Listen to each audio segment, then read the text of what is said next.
Hi friends. So just trade update ಮಾಡೋಣ ಅಂತ ಬಂದಿದ್ದೀನಿ. ಸೊ ಇವತ್ತು ತುಂಬಾ ರೇರೆಸ್ಟ್ ದಿನ, ಆಮೇಲೆ ಪ್ಲಸ್ ಇದು ಕೂಡ one of the history create ಮಾಡುವಂಥ ದಿನ. ಯಾಕೆಂದರೆ ನಿಫ್ಟಿ ಆಲ್ಮೋಸ್ಟ್ 1000 ಪಾಯಿಂಟ್ಸ್ ಜಂಪ್ ಹೊಡ್ತಿದೆ, 1200 ಪಾಯಿಂಟ್ಸ್ ಜಂಪ್ ಹೊಡ್ತಿದೆ. ಅದು ಇಂಟ್ರಾಡೇನಲ್ಲೇ ಒಂದೇ ದಿನದಲ್ಲಿ. ಇದು ಹಿಸ್ಟ್ರಿನಲ್ಲೇ 5th ಡೇ ಏನೋ ಒಂದು 4% ಜಂಪ್ ಹೊಡ್ತಿರೋದು. ಸೊ 2 ಸರಿ 1999ನಲ್ಲಿ, ಇನ್ನೆರಡು ಸರಿ 2020ನಲ್ಲಿ, ಮಾರ್ಚ್ ಕೋವಿಡ್ ಇದರಲ್ಲಿ 2020ನಲ್ಲಿ, ಇನ್ನೊಂದು ಸರಿ 2026 ಇದೆ, ಫೆಬ್ರವರಿ 3ನೇ ತಾರೀಕು ಇವತ್ತೇ. ಸೊ ಇವತ್ತು 5ನೇ ದಿನ. ಸೊ 5 ಡೇಸ್ ಮಾತ್ರ 4% ಜಂಪ್ ಆಗಿರೋದು, ಅದು ಇವತ್ತೇ ಆಗಿದೆ. ಸೊ ಹಿಸ್ಟ್ರಿ ಕ್ರಿಯೇಟ್ ಆಗಿದೆ. ಪ್ಲಸ್ ಇವತ್ತು ಆಪ್ಷನ್ ಸೆಲ್ಲರ್ಸ್ಗೆ ತುಂಬಾ ನೈಟ್ ಮೇರ್ ಅಂತ ಹೇಳ್ಬೋದು. ಯಾಕೆಂದರೆ ಎಷ್ಟೊಂದು ಜನ 3 ರೂಪೀಸ್ಗೆ ನಾನು ಕೆಲವೊಂದು ಆಪ್ಷನ್ಸ್ ಎಲ್ಲ ನೋಡ್ತಾ ಇದ್ದೆ. 3 ರೂಪೀಸ್ ಇರೋವಂಥ ಪ್ರೀಮಿಯಮ್ಸ್ ಎಲ್ಲ 360 390ಗೆಲ್ಲ ಔಟ್ ಆಗಿದೆ. ಅಂದರೆ ಆಲ್ಮೋಸ್ಟ್ ಅವ್ರ ಕ್ಯಾಪಿಟಲ್ ಇರೋಡ್ ಎಷ್ಟಾಗಿರುತ್ತೆ ಅಂತ ಅಂದರೆ ಅವ್ರ ಕೈನಿಂದನೇ ಎಷ್ಟೋ ದುಡ್ಡು ಹಾಕಬೇಕಾಗಿರುತ್ತೆ, ಆ ಥರ ಆಗಿಬಿಟ್ಟಿದೆ. ಬಟ್ ಸ್ಟಿಲ್ ನನ್ನ ಪೊಸಿಷನ್ ನೋಡಿದ್ರೆ ನಾನು ಸ್ವಲ್ಪ ಸೇಫರ್ ಸೈಡೇ ಇದ್ದೆ. ನಿನ್ನೆ ಪುಟ್ಟು ಸೆಲ್ ಮಾಡಿದ್ದೆ ನಾನು. ಪೊಸಿಷನ್ಸ್ ಒಂದು ಸರಿ ತೋರಿಸ್ಬಿಡ್ತೇನೆ.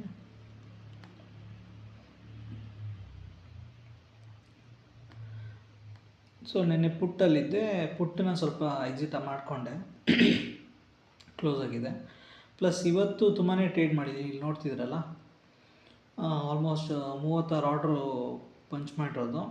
ರಿಜೆಕ್ಟ್ ಆಗಿರೋದೆಲ್ಲ ಒಂದು 5-6 ಬಿಟ್ಟರೆ ಆಲ್ಮೋಸ್ಟ್ 30 ಟ್ರೇಡ್ಸ್ ತೊಗೊಂಡಿದ್ದೀನಿ ಒಂದೇ ಸರಿಗೆ. ಅದು ತುಂಬಾ ಜಾಸ್ತಿ ಆಯ್ತಿದ್ದು. ಸೊ ಬೆಳಿಗ್ಗೆ ಏನೇನಾಯಿತು ಅಂತ ಹೇಳಿದ್ರೆ,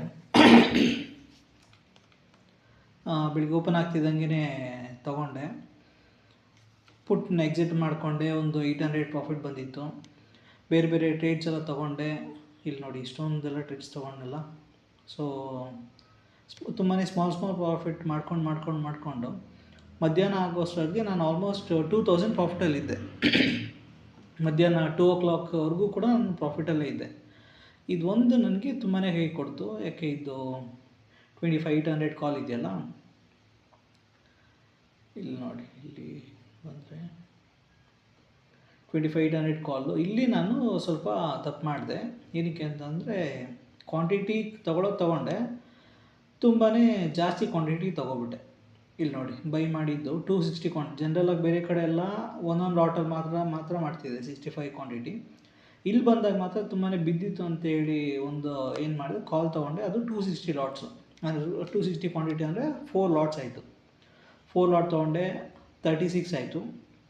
ಪ್ಲಸ್ 36ಇಂದ 30ಗೆ ಬಿತ್ತು. ಸೊ 30ಗೆ ಬಿದ್ದಾಗ 6 ಪಾಯಿಂಟ್ಸ್ ಬಿತ್ತಲ್ಲ, 260 ಪಾಯಿಂಟ್ಸ್ ಇಂಟು 6 ಪಾಯಿಂಟ್ಸ್ ಅಂದರೆ ನನಗೆ ಆಲ್ಮೋಸ್ಟ್ 1500 ನನಗೆ ಲಾಸ್ ತೋರಿಸ್ತಾಯಿತ್ತು ಇಮಿಡಿಯೇಟಾಗಿ. ಹಾಗೆ ನಾನೇನು ಮಾಡಿದೆ, ಮತ್ತೆ ಆ್ಯಾವ್ರೇಜ್ ಮಾಡಿದೆ. ಮತ್ತೆ 260 ಕ್ವಾಂಟಿಟಿ ಮತ್ತೆ 4 ಲಾಟ್ಸ್ ತೊಗೊಂಡೆ.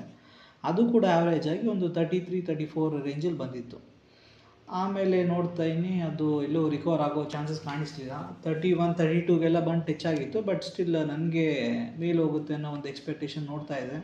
ಬಟ್ ಅದು ಮೇಲೆ ಹೋಗಲಿಲ್ಲ, ಅದು ಫಾಲೋ ಆಗೋಕ್ಕೆ ಶುರು ಆಯಿತು. 29 ಆ ರೇಂಜಿಗೆ ಬರ್ತಾ ಶುರು ಆಯಿತು. ಸೊ ನಾನು ಇಮಿಡಿಯೇಟಾಗಿ ಸೆಲ್ ಮಾಡೋ ಅಷ್ಟೊತ್ತಿಗೆ 27.60 ಕ್ಲೋಸ್ ಆಗಿದೆ. ಸೊ ಲಾಸಲ್ಲೇ ಸ್ವಲ್ಪ ಎಕ್ಸಿಟ್ ಆದೆ ನಾನು ಆಗ. ಮಾರ್ನಿಂಗ್ ಅದೇ 2 ಗಂಟೆವರೆಗೂ 2000 ಪ್ರಾಫಿಟಲ್ಲಿ ಇದ್ದಿದ್ದು, 3000 ಲಾಸ್ ಆಯಿತು. ಸೊ -1000 ಕೊಟ್ಟೋದೆ. ಆಮೇಲೆ ಸರಿ, ಇವತ್ತೇನು ಟ್ರೇಡ್ ಮಾಡೋದು ಬೇಡ ಅಂತ ಹೇಳಿ ಸುಮ್ಮನೆ ನಾಳೆಗೆ ಅಂತ ಸೆನ್ಸೆಕ್ಸ್ ಪುಟ್ನ ಸೆಲ್ ಮಾಡಿದ್ದೆ. ಅದರಲ್ಲಿ ಬೇರೆ ಒಂದು 200 ಪ್ರಾಫಿಟ್ ಆಯಿತು. ಸೊ -1000 ಇದ್ದ ಒಂದು 900 ಸಮಥಿಂಗ್ ಚೇಂಜ್ ಪ್ರಾಫಿಟಿಗೆ ಬಂದಿದ್ದೆ ನಾನು. ಆಮೇಲೆ ಮತ್ತೆ ಇಲ್ಲಿದೆಯಲ್ಲ, ಇಲ್ಲೊಂದು ಕಾಲ್ ನೋಡಿ, ಮಾರ್ಕೆಟ್ ಫಾಲೋ ಆಗೋಕ್ಕೆ ಶುರು ಆಯಿತು. ಫಾಲೋ ಆದಾಗ ನಾನು ಇಲ್ಲಿ ಸ್ವಲ್ಪ ಸ್ಕ್ಯಾಲ್ಪಿಂಗ್ ಟ್ರೇಡ್ಸ್ ಮಾಡ್ತಾ ಶುರು ಮಾಡಿದೆ. ಇಲ್ಲಿ ನೋಡಿ, ಇಲ್ಲಿ ಒಂದು ಫಾಲ್ ಆಯಿತು, ಇಲ್ಲೊಂದು ಸ್ವಲ್ಪ ಸ್ಕ್ಯಾಲ್ಪಿಂಗು, ಇಲ್ಲೊಂದು ಸ್ವಲ್ಪ ಫಾಲ್ ಆಯಿತು, ಇಲ್ಲೊಂದು ಸ್ವಲ್ಪ ಸ್ಕ್ಯಾಲ್ಪಿಂಗು. ಈ ಥರ ಮಾಡಿ ಸ್ವಲ್ಪ ಲಾಸ್ ರಿಕವರ್ ಮಾಡಿಕೊಂಡು -1000 ಇದ್ದಿದ್ದು -900 ಬಂದೆ. ಆಮೇಲೆ 800 ಬಂದೆ. ಆಮೇಲೆ +700 ಬಂದು 700 ಕ್ಲೋಸ್ ಮಾಡಿದ್ದೆ. ಆಮೇಲೆ ಇವತ್ತು ಈಗ ಜಸ್ಟ್ ಕ್ಲೋಸ್ ಮಾಡೋಕ್ಕೆ ಮಾರ್ಕೆಟ್ ಇಲ್ಲಿ ಬಿತ್ತಲ್ಲ, ಇಲ್ಲೂ ಸ್ವಲ್ಪ ಫಾಲಿಂಗ್ ಆಯಿತು. ಫಾಲಿಂಗ್ ಆಗ್ತಿದ್ದಂಗೆ ಸ್ವಲ್ಪ ನಾಳೆಗೆ ಇಲ್ಲಿ ಅನ್ನೋ ಥರದಲ್ಲಿ ಒಂದೇ ಒಂದು ಪೊಸಿಷನ್ ತೊಗೊಂಡಿದ್ದೀನಿ.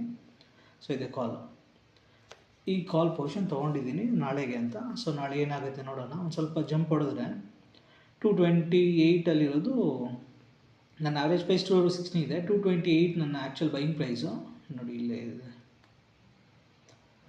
ಹಾಂ, 226 ನನ್ನ ಬೈಯಿಂಗ್ ಪ್ರೈಸು. 228ಅಲ್ಲಿ ಕ್ಲೋಸ್ ಆಗಿದೆ. ಸೊ ಇದೇನಾದ್ರು ಒಂದು 20 ಪಾಯಿಂಟ್ಸ್ ಏನು ಪ್ರಾಫಿಟ್ ಕೊಟ್ಟರೆ ಎಕ್ಸಿಟ್ ಆಗಿಬಿಟ್ಟಿರ್ತೀನಿ ನಾನು ನಾಳೆ. ಸೊ ಇದೆ.